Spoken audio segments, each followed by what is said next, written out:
تراب المقابر الجماعية.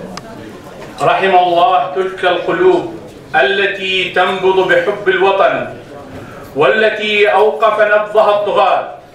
رحم الله شهداء الانتفاضة.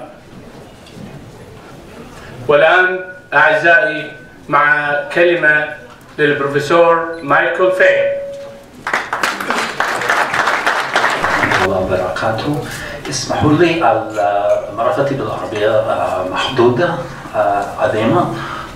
أريد فقط أن أقدم لكم شكري الجزيل على الدعوة لهذا الجلسة.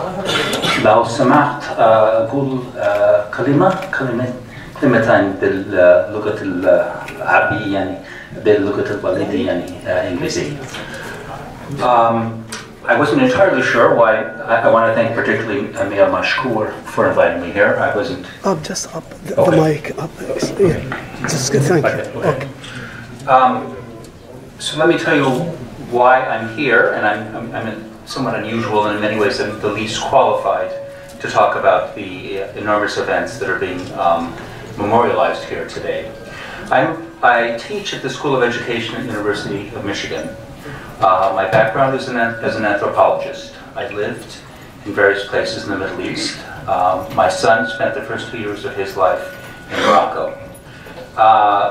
Maybe I distinguish myself in that way from other native non-Arab Americans in the sense that I cultivated a profound respect for this experience, to record them and to preserve them.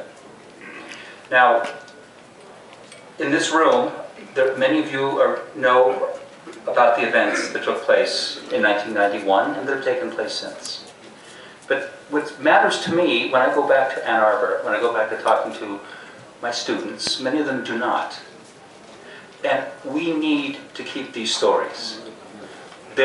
My concern is that in this room, the enormity of the events that are being honored here today will be lost. And if they're lost, it's not just your problem. It's not just a problem for your children. It's a problem for me. It's a problem for my students. It's a problem for my children. We have to work against that. What I'm proposing, and I have a presentation which I can share with some of you at some other time. I just make up the name for now. We'll call it Mashur al-Kandara,